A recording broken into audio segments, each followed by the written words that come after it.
পালক পনির। তা চলো বন্ধুরা দেখে নেই এই পালক পনিরের মজার রেসিপিটি কিভাবে রান্না করতে হয়।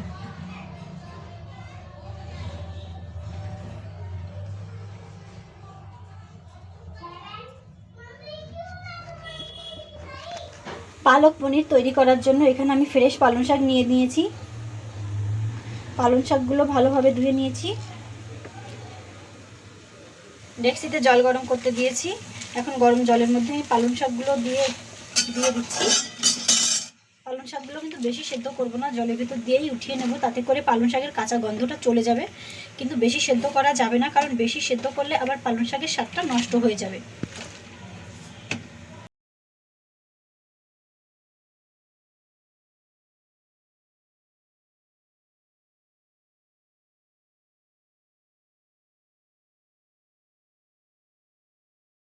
পালং শাকগুলো গরম জলের ভিতর দিয়েই তুলে নিয়েছি।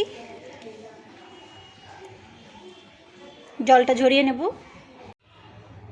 পালং শাকগুলো ঠান্ডা হয়ে গেছে। এখন আমি একটা মিক্সি জারের মধ্যে দিয়ে দেবো ব্লেন্ড করার জন্য।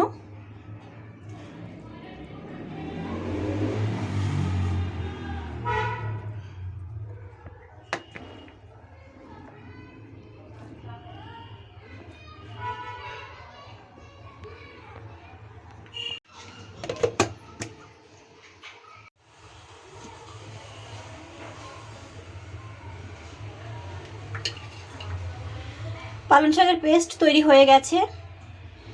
যাদের কাছে ব্লেন্ডার বা মিক্সার নেই তারা পালং শাক কুচি করে সেদ্ধ করে যেমনভাবে ডাল ঘুটে দিতে হয় ঠিক তেমন করে ঘুটে নিতে পারো পেস্টটা তৈরি করার জন্য।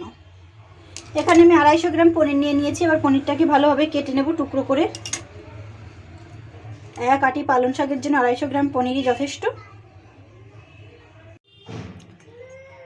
পনিরটা আমি এভাবে টুকরো টুকরো করে কেটে নিয়েছি।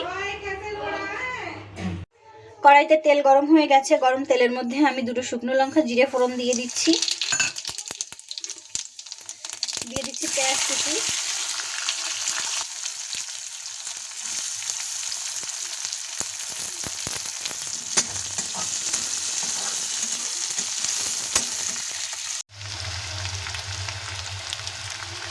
দিয়ে দেবো আদা রসুন পেস্ট।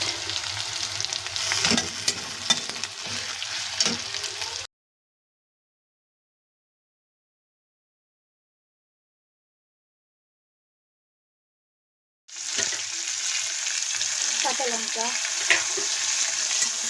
মশলাটা ভালোভাবে ভেজে নেব। দিয়ে দিচ্ছি স্বাদ অনুযায়ী লবণ। দিয়ে দিচ্ছি অল্প পরিমাণ হলুদ। পালং শাক তো তাই বেশি হলুদ না দিলেও হবে।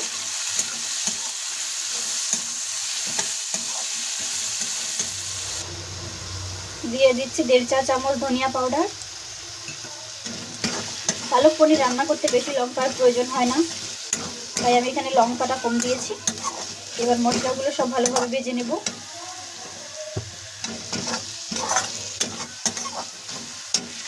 মশলাটা প্রায় ভাজা হয়ে গেছে বন্ধুরা, তোমরা দেখতে পাচ্ছ উপরে তেল ভেসে গেছে।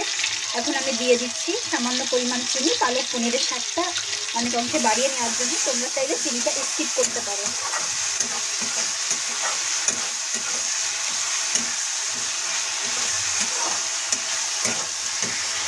মশলাটা ভালোভাবে ভাজা হয়ে গেছে। এখন আমি এর মধ্যে দিয়ে দিচ্ছি পালং শাকের পেস্টটা।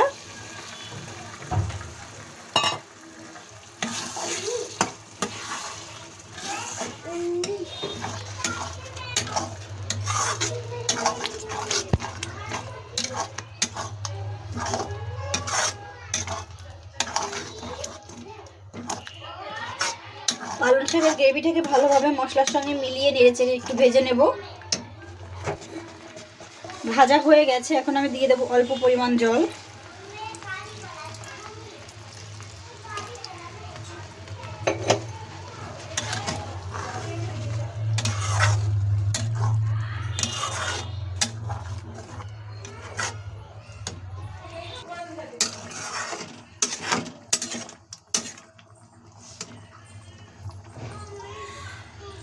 এখন আমি দিয়ে দিচ্ছি পনির।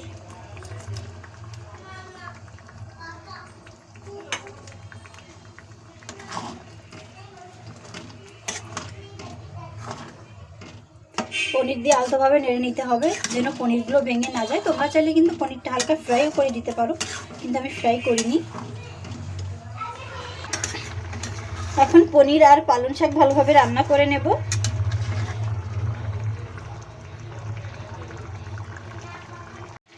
পালক পনিরটা প্রায় তৈরি হয়ে গেছে। এখন আমি এর মধ্যে দিয়ে দিচ্ছি পনির মশলা বা পনির মশলা।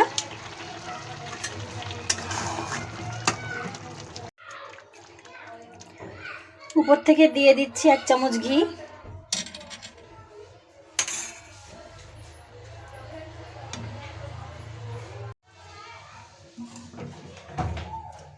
খুবই হেলদি ডেলিশিয়াস একটি রেসিপি এই পালক পনির।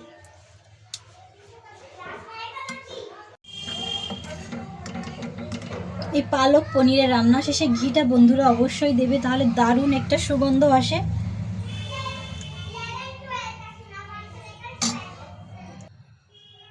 বন্ধুরা পালক পনির একেবারেই রেডি হয়ে গেছে সার্ভ করার জন্য। খুব সহজেই তৈরি হয়ে যায় এই রাজকীয় রেসিপিটি। এটি মূলত ইন্ডিয়ান ফেমাস একটি রেসিপি। এই পালক পনির রেসিপিটি গরম ভাত, রুটি, পরোটার সঙ্গে খেতে দুর্দান্ত লাগে। বন্ধুরা তোমরাও যে কোনো সময় যে কোনো মুহূর্তে পনির আর পালং শাক দিয়ে দারুণ মজার রেসিপিটি রান্না করে নিতে পারো। বন্ধুরা তোমরা যারা পালং শাক খেতে পছন্দ করো না তারা অন্তত একবার এই রেসিপিটি অবশ্যই বানাবে। তারপর বাজারে গিয়ে শুধু পালং শাকই খুঁজবে। এত মজা, এত টেস্টি হয় এই পালং শাক আর পনিরের রেসিপিটা, পালক পনির। তাই আমি রিকোয়েস্ট করবো তোমরা অন্তত একবার বাড়িতে বানাবে।